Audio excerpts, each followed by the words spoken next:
पहला बोर्ड का एग्ज़ाम था, बट वेट मैं वो लाती हूँ क्वेश्चन पेपर।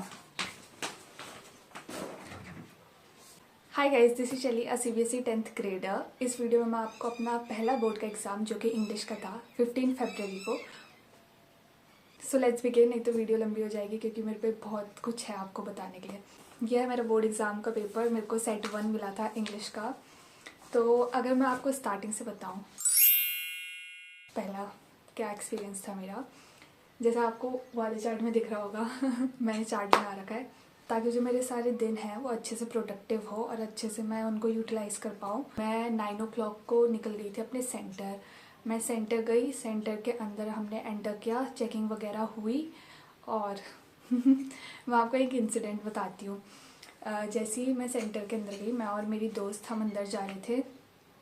वहाँ पे मैम्स थी चेकिंग के लिए और मैम ने मेरा एडमिट कार्ड वगैरह चेक करा और फिर मेरी पॉकेट्स चेक कर रही थी। तो उन्होंने बोला कि कुछ है तो नहीं पॉकेट में। मैंने कहा no ma'am, there is nothing.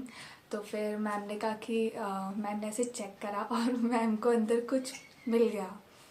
I was shocked, I was damn shocked कि क्या है ये, मैंने तो चिट्स भी नहीं करी, क्या हो गया मेरे साथ। और बगल में लड़कों की लाइन थी, दोनों इंटरनेशनल स्कूल, अगर आप देहरादून से हो तो आपको पता होगा, DIS के लड़कों के, और आई एम इन KV। तो मैम ने कहा कुछ तो है। मैंने कहा no ma'am, there is nothing. Ma'am ने ऐसे आंखें दिखाई, कुछ तो है। मेरे को लगा मूवमेंट सीरियस हो गया, तो मैंने ऐसे पॉकेट्स में हाथ डाली, मैंने निकाला, गेस व्हाट, वहाँ 4 बादाम थे जो कि मेरी मम्मी ने दिया था, बट मुझे उतना पसंद नहीं तो मैंने खाए नहीं उसे, और वो वहीं रह गए। और वो पता नहीं कब के थे, 1-2 हफ्ते पहले के। कुछ नहीं कर सकती थी मैं। तो मैम ने कहा तुम 4 बादाम नहीं खा सकती। मैंने कहा मैम मुझे पसंद नहीं है। तो मैम ने कहा इसे खाओ जल्दी, फिर ये एंट्री मिलेगी। तो मैंने चारों एक साथ मुंह के अंदर डाले और फिर मैंने कहा, मुंह के अंदर मैंने लिटरली च्यू भी नहीं करा था उसे, एक बार भी नहीं। मैंने कहा मैम अब जाओ अंदर, ऐसे मैम अब जाओ अंदर तो ऐसा था सीन। उसके बाद हम अंदर सेंटर में बैठे, रोल नंबर वाइज। मेरी विंडो सीट थी। विंडो सीट ऐसे कह रही हूँ जैसे एरोप्लेन में होंगी। विंडो सीट थी, मतलब विंडो के बगल थी और वहाँ से व्यू बहुत अच्छा था। 10 o'clock में हमें वो मिल जाते हैं OMR शीट फिल करने के लिए। तो 10 o'clock से हमने 10:15 तक OMR शीट भरी। उसके बाद 10:15 से 10:30 तक हमें रीडिंग टाइम मिलता है। तो हमको पेपर्स मिल गए थे, हमने रीड करा और मैंने उस रीडिंग टाइम में पॉइंट्स लिख लिए थे राइटिंग सेक्शन के, कि क्या क्या मैं पॉइंट्स लिखूंगी ताकि आगे मेरा टाइम मैनेजमेंट में ईजी हो। फिर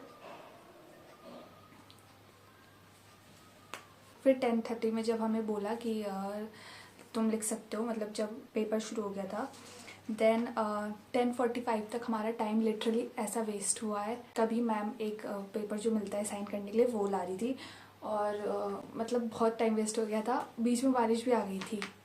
तो मैं आई थी स्कूटी से, फिर मेरा आधा दिमाग वहाँ चला गया कि मैं घर कैसे जाऊँगी। मैंने सेक्शन B से शुरू करा था, ग्रामर से, उसके बाद सेक्शन C, उसके बाद सेक्शन A, क्योंकि मंगोलिया मैम ने बोला था, जो कि मुझे अब पता चल रहा है और मुझे अपने डिसीजन में रिग्रेट हो रहा है कि उनको तो एक्सपीरियंस था ही नहीं, मैंने उनसे पढ़ा क्यों। बट क्या कर सकते हैं। आज 17 फेब है। 15 फेब को मेरा इंग्लिश का बोर्ड एग्ज़ाम था, जो कि अनफॉर्चुनेटली उतना अच्छा नहीं गया। It was not so good, not so bad, average में, जो कि मुझे बिल्कुल नहीं पसंद। या तो तुम अच्छे मार्क्स ला लो, टॉप कर लो, या तो तुम मत ही लाओ, बीच में तुम। और 15 फेब की सुबह को मैं 4 बजे उठी, 4 o'clock, और मैंने मंगोलिया मैम की लाइव अटेंड करी, जो कि अनफॉर्चुनेटली वो मेरा बैड डिसीजन था कि मैंने उनकी लाइव अटेंड करी, क्योंकि मेरे सेट 1 में एक भी क्वेश्चन उनसे रिलेटेड, तो मतलब जो उनने पढ़ाया था वो तो एक भी नहीं आया था। बच्चे कह रहे हैं कि सेट 2 और सेट 3 में आया था। तो अगर मैं आपको अपने सेट की बात बताऊँ कि मेरा कैसा रहा इसका एक्सपीरियंस, तो it was a bit indirect. Literature part जो था वो थोड़ा इनडायरेक्टली था। उसके जो क्वेश्चंस थे वो आप खुद ही देख सकते हो। जिसके पास अगर सेट 1 आया होगा उसको पता होगा कि 3 लाइन का एक क्वेश्चन था। मतलब उतना डिफ़िकल्ट नहीं था, but as compare to other sets, set 2 और 3 को कंपेयर करें तो 1 जो था अ लिटिल ट्रिकी था। सेट 3 का जब मैंने क्वेश्चन पेपर देखा तो वो बहुत इजी था, उसको मतलब देख के ही पता चल जा रहा था कि अच्छा इसका ये आंसर है, इसका ये आंसर है।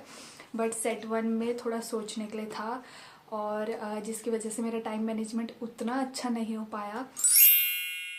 अगर मैं आपको एक्सपेक्टेड मार्क्स बताऊं, मेरे कितने एक्सपेक्टेड मार्क्स मैं एक्सपेक्ट कर रही हूँ आ सकते हैं, तो आउट ऑफ 80 60 अबव आएंगे, 70 बिलो आएंगे, 60s में आएंगे। और अगर हम उन्हें आउट ऑफ 100 कैलकुलेट करें तो वो 80s में होंगे, जो कि I know it's not so good. बस मेरा पेपर उतना अच्छा नहीं गया, उतना भी अच्छा नहीं गया जितना मैंने एक्सपेक्ट करा था, क्योंकि मैंने पढ़ा बहुत अच्छे से था, मतलब अपना पूरा बेस्ट दिया था। बट अब वो डेस्टिनी यही थी कि उतना अच्छा नहीं गया, और मेरे अब ओवरऑल 80s में आएंगे मेरे हिसाब से, जो मैंने एक्सपेक्टेशंस रखी है इंग्लिश से कि जब रिज़ल्ट आएगा। तो बस मेरा यही एक्सपीरियंस था। मैं उतनी ज़्यादा नर्वस भी नहीं थी, क्योंकि मुझे सबने बता रखा था, मतलब पहले से बहुत वो करा था कि इजी रहना, काम रहना, इतना कुछ नहीं होता। और इतना कुछ था भी नहीं, बस वही था कि मतलब रूम अलग था, एग्ज़ाम तो सेम ही था, और उतना ज़्यादा डिफ़िकल्ट भी नहीं था।